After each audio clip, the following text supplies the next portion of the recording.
Ay autotoxic substances. So ito yung mga substances na makikita natin sa ating mga bahay, no?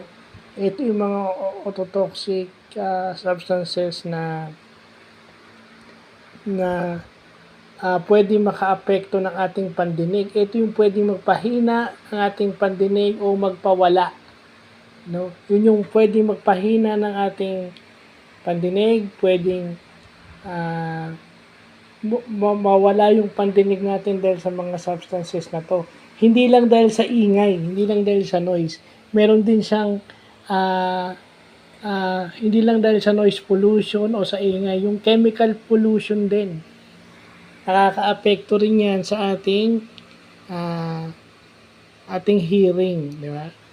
At syempre pag naamoy natin yung mga substances na yun magta-travel daw sa ating bloodstream at pupunta sa ating auditory nerve. At syempre, pag alam natin auditory nerve, may connection na yun sa ating tenga. Okay? Example nun, yung mga sa pintura, di ba? Kung nagpapapinturo tayo ng bahay, kaya pala bawal tayong nakakaamoy ng pintura. Hindi lang sa baga pala yan, pati sa tenga. Okay? Yung mga cleaner, yung mga pang-cleaner ng ating mga CR, hindi na ako magbibigay pa. At saka yung mga polluted, yung mga usok sa, yung mga smoke belching na sasakyan, hindi lang pala sa bagayan. Hindi lang pala sa lungs yan, pati sa hearing pala, nakaka-apekto rin yan, yung mga autotoxic substances. So, kila Sir Ariel Pelae siguro ng audibly dahil isa rin siyang nurse, alam niya siguro itong mga na to. Sa mga kagaya ko na isa sa mga tumutulong na magkaroon ng hearing aid yung mga members, kailangan aware ako rito sa mga autotoxic substances. Hindi ko ito yung mga knowledge na natututunan ko as a PWD officer and as tumutulong sa pagbibigay o pagkiklaim ng mga members ng kanilang hearing aid. No? So kasama to sa trabaho. Kailangan ito yung mga pinag-aaralan, ito yung mga nire-research. Diba? Ito rin dapat yung kasama sa ating PESEL analysis. Papasok tayo dun sa environmental part. Diba?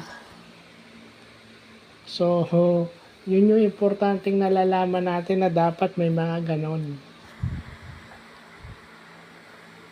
Hindi natin yun dapat binabaliwala kasi sasabihin nyo lang, basta magkaroon ng hearing aid, i-award lang yung hearing aid, yung monitoring, wala na. Tapos yung mga dokumento para mag-avail ka ng hearing aid, wala na. So, yun yung masakit minsan sa ibang tao na walang basta lang makapag-award, hindi na monitor. Pag masisira o nagkakaproblema yung hearing aid, na. Yeah? Diba dapat ikaw nga yung bridge Hindi ka lang basta nag-a-award. Kasi yung sige, kahit sabi mong basta magka-award, pero may obligasyon ka pa after the awarding.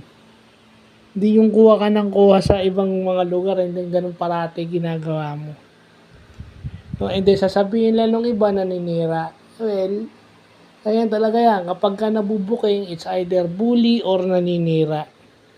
Pag nakikita mo yung mali nila, naninira ka na or bully ka na. Kasi ang mga bagay-bagay pinag-aaralan.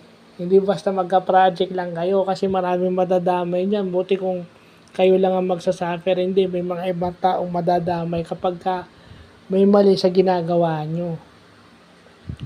So, yun lang po.